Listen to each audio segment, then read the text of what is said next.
ಬೆಂಗಳೂರಿನ Gokaldas export charitable foundation ವತಿಯಿಂದ ಕಿದ್ವಾಯಿ ಸ್ಮಾರಕ ಗ್ರಂಥಿ ಸಂಸ್ಥೆಯ ರಕ್ತನಿಧಿ ಕೇಂದ್ರಕ್ಕೆ ಉಚಿತವಾಗಿ ಇಕೋ ವಾಹನ ನೀಡಲಾಗಿದೆ.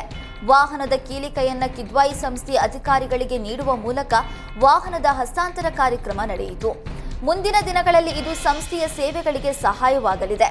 ಈ ಸಂದರ್ಭದಲ್ಲಿ ಕಿದ್ವಾಯಿ ಸ್ಮಾರಕ ಗ್ರಂಥಿಯ ಆಡಳಿತಾಧಿಕಾರಿಗಳಾದ ಡಾಕ್ಟರ್ ವೈ ನವೀನ್ ಭಟ್, ಸಂಸ್ಥೆಯ ಪ್ರಭಾರ ನಿರ್ದೇಶಕ ಡಾಕ್ಟರ್ ರವಿ ಅರ್ಜುನನ್, ಫೌಂಡೇಶನ್ನ ಪ್ರಧಾನ ವ್ಯವಸ್ಥಾಪಕ ನಿರ್ದೇಶಕ ಮಹಂತೇಶ್ ಬಂಗಾರಿ ಉಪಸ್ಥಿತರಿದ್ದರು. ಬಂಡೀಪುರಕ್ಕೆ ಸಫಾರಿ ಹೋಗುವ ಪ್ರವಾಸಿಗರಿಗೆ ಆಗಾಗ ಹುಲಿ ಭೀಮ ದರ್ಶನ ನೀಡ್ತಾ ಇದ್ದಾನೆ. ಹುಲಿರಾಯನ ದರ್ಶನದಿಂದ ಸಫಾರಿಗೆ ತೆರಳಿದ್ದ ಪ್ರವಾಸಿಗರು ಫುಲ್ ಖುಷ್ ಆಗಿದ್ದಾರೆ. ಈ ಮೊದಲು ಪ್ರವಾಸಿಗರ ಫೇವರೇಟ್ ಆಗಿದ್ದ ಹುಲಿ ಪ್ರಿನ್ಸ್, ಬಳಿಕ ಇದೀಗ ಭೀಮನ ದರ್ಬಾರ್ ಶುರುವಾಗಿದೆ.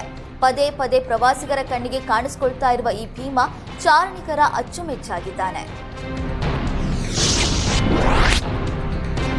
ಚಾಮರಾಜನಗರ ಜಿಲ್ಲೆಯ ಎಲ್ಲೇಮಾಳ ಗ್ರಾಮ ಪಂಚಾಯಿತಿ ವ್ಯಾಪ್ತಿಯ ಮಲ್ಲಯ್ಯನಪುರ ಸಮೀಪದ ಕೆಲ ಜಮೀನುಗಳಿಗೆ ಕಾಡಾನೆಗಳು ದಾಳಿ ಮಾಡಿ ಫಸಲನ್ನ ನಾಶಪಡಿಸಿವೆ. ಗ್ರಾಮದ ಮುನಿಯಪ್ಪ, ನಾಗೇಂದ್ರ, ರಾಮುಲು, ಗೋಪಾಲ್ ಎಂಬುವರು ಜಮೀನಿನಲ್ಲಿ ಮುಸುಕಿನ ಜೋಳ, ಅವರೆ, ತೊಗರಿ ಬೆಳೆದಿದ್ರು.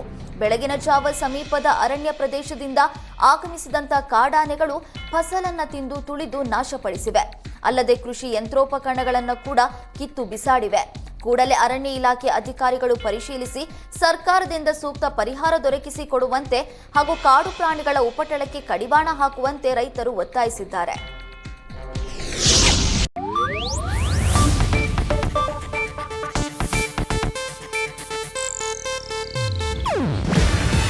ಇದು ಏಷ್ಯಾನೆಟ್ ನ್ಯೂಸ್ ನೆಟ್ವರ್ಕ್ ಪ್ರಸ್ತುತಿ. ನೀವು ನೋಡ್ತಿದ್ದೀರಾ ಏಷ್ಯಾನೆಟ್ ಸುವರ್ಣ ನ್ಯೂಸ್.